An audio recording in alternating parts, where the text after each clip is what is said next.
Kiminin qəlbinə yol ola bildim, kiminin cibində pul ola bildim. Nə qul tək Allaha qul ola bildim, nə də heç şah kimi taxtım olmadı.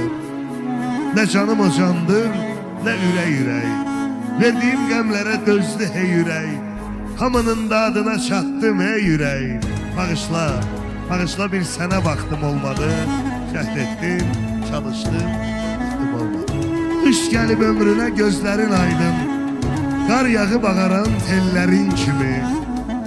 Yamyaşıl taleyin görünür soluğun, boş qalıb üşüyən əllərin kimi.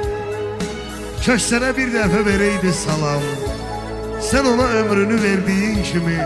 Mən sənsiz ölərəm deyən bir adam, sənsiz də yaşayıb gördüyün kimi. Yalandan hər yerdə gülürsən elə, ki heç kim bilməsin nələr çəkirsən. Dərdimi kiməsə danışsam belə,